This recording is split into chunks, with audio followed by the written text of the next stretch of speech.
Shiko 3-phase automatic control panel. Input supply RYB. இது panel board input supply. இது வந்து automatic யூனிட்டோடது. ஓகேங்களா, இதோட கனெக்ஷன்ஸ் மட்டும் இப்போ நம்ம பார்க்க போகிறோம் எப்படின்னு. இந்த ஆட்டோமேட்டிக் யூனிட்டில் பார்த்தீங்கன்னா ஃபேஸு, நியூட்ரல், மோட்டர் அவுட், இது ஸ்டார்டிங் கெப்பாசிட்டி, அது சப்மர்சன் மோட்டருக்கு யூஸ் பண்ணுறது, அது நமக்கு வேண்டியதில்லை. அது போக பார்த்தீங்கன்னா ஃப்ளோட் கண்ட்ரோல், இந்த 6, 7, 8 இது 3 பார்த்தீங்கன்னா நமக்கு ஃப்ளோட் கண்ட்ரோலில். இது கனெக்ஷன்ஸ் மட்டும் இப்போ பார்த்துடலாம். இன்புட் ஃபேஸ் எங்கேருந்து எடுக்கணும்னா நம்மளோட ஸ்டார்ட்டோட ஆஃப் பட்டன் இருக்குல்ல, ஆஃப் பட்டனில் இன்புட் சப்ளை, ஃபேஸ் சப்ளை வரும்.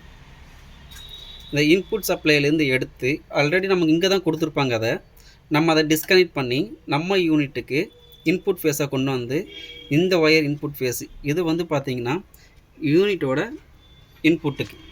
ஓகேங்களா, கொடுத்ததுக்கப்புறமா இந்த நியூட்ரல், நம்ம நியூட்ரலில் 3-phase ஸ்டார்டரில் மேக்ஸிமம் இருக்காது, அதனால் தனியாக நம்ம நியூட்ரல் பக்கத்தில் இருக்கிறத எடுத்து நியூட்ரல் நம்ம யூனிட்டுக்கு மட்டும் நியூட்ரலில் கொடுத்துடணும். அதுக்கப்புறம் எம்னு இருக்குது பார்த்தீங்களா, இந்த எம்ங்கிறது மோட்டரோட அவுட்டு. இந்த அவுட்டு ஒயரை கொண்டு வந்து நம்ம இந்த ஆஃப் பட்டனில் டிஸ்கனெக்ட் பண்ணியிருப்போம் பார்த்தீங்களா, இது நம்ம டிஸ்கனெக்ட் பண்ண ஒயரு, இது டிஸ்கனெக்ட் பண்ண பாயிண்ட்டு. அந்த டிஸ்கனெக்ட் பண்ண பாயிண்ட்டில் மோட்டரோட அவுட்டை கொண்டு வந்து இங்கே கொடுத்து நம்ம கனெக்ட் பண்ணுறோம். ஓகேங்களா, இது எதுக்குன்னா இந்த ஆஃப் பட்டன் வந்து இந்த யூனிட் வந்து நமக்கு கண்ட்ரோல் பண்ணி கொடுக்கணுன்றதுக்காக தான் நம்ம இந்த கனெக்ஷன்ஸ் கொடுத்துருக்குறோம். ஓகேங்களா, அதுக்கப்புறம் பார்த்திங்கன்னா இந்த ஆன் பட்டன் இருக்குல்ல, இந்த ஆன் பட்டனை நம்ம வந்து லூப் பண்ணிடணும்.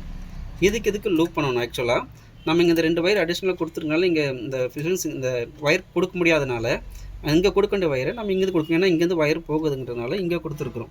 இப்போ இந்த ஆன் பட்டன் நம்ம லூப் பண்ணிடுறோம். லூப் பண்ணுறதுனா மட்டும்தான் ஆட்டோமேட்டிக்காக நமக்கு ஆன் ஆகும். இப்போ இதோடைய ஃபங்க்ஷன்ஸ் எப்படின்றத பார்த்துடலாம். இப்போ வந்து டேங்க் ஃபுல்லாக இருக்குது, இது டேங்க்கோட டாப் டேங்க்கோட ஃப்ளோட்டு. தண்ணி குறைய என்ன ஆகுனா நமக்கு அது வந்து இந்த பொசிஷன் வரும். இந்த பொசிஷன் வந்தோடனே நமக்கு மோட்ரு ஆன் ஆயிரும். மோட்ரு ஆன் ஆனு பார்த்திங்கன்னா நமக்கு இந்த கான்ட்ராக்டரும் ஆன் ஆயிரும். கான்ட்ராக்டர் ஆன் ஆயிரும். தண்ணி மேலே போக போக ஃப்ளோட்டு வந்து இந்த பொசிஷன் வந்து மாறும். மாறினது என்ன ஆகுனா நமக்கு வந்து அங்கே ஆட்டோமேட்டிக் யூனிட்டை டேங்க் ஃபுல் இண்டிகேட் ஆயிரும். கான்ட்ராக்டரும் பார்த்திங்கன்னா ரிலீஸ் ஆயிரும். அப்போ நமக்கு ஓவர்ஃப்ளோ ஆகாது, மோட்டர் வந்து ஆட்டோமேட்டிக்காக நமக்கு ஆஃப் பண்ணி கொடுத்துரும். இன்கேஸ் நம்ம தண்ணி மேலே இல்லை, மோட்ரு ஓடிட்டுருக்கு, இப்போ ஓடிட்டுருக்கு, கீழே தொட்டியில் தண்ணி இல்லைன்னா கீழே தொட்டிக்கு நம்ம ஒரு ஃப்ளோட் போடுவோம். அந்த ஃப்ளோட் என்ன பண்ணோம்னா தண்ணி இருக்கும்போது இந்த பொசிஷன்லேயும் தண்ணி குறைய இந்த பொசிஷன் வந்துகிட்டே இருக்கும். குறைய இந்த பொசிஷன் வரும்போது என்ன ஆகுனா சம்ப் எம்டி காட்டிடும். சம்ப் எம்டி காட்டி நமக்கு வந்து பார்த்திங்கன்னா ஸ்டார்டரை ரிலீஸ் பண்ணி கொடுத்துரும். மோட்ரு ஆன் ஆகாது, வெறும் மோட்ரு ஓடாது. கான்ட்ராக்டர் ரிலீஸ் ஆகிடுச்சு இப்போ. ஓகேங்களா, இப்போ இந்த ஃப்ளோட் கனெக்ஷன் கீழே எப்படி கொடுக்கணும்னா காமன் பாயிண்ட்டு, 2 ஃப்ளோட்டோட காமன் பாயிண்ட்டு. இது வந்து என்சி பாயிண்ட். ஆக்சுவலாக ஒரு ஃப்ளோட்டில் பார்த்திங்கன்னா என்ஓ இருக்கும், என்சி இருக்கும். நமக்கு இந்த யூனிட்டுக்கு வந்து என்சி சப்ளை கொடுத்தா மட்டும்தான் நமக்கு ஃப்ளோட் கண்ட்ரோல் பண்ண முடியும். காமனில் வந்து 2 ஃப்ளோட்டோட காமன் பாயிண்ட்டை கொண்டு வந்து கொடுத்துடணும்.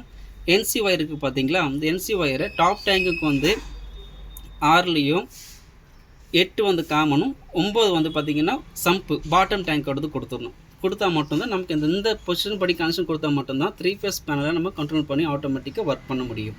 தேங்க்யூ.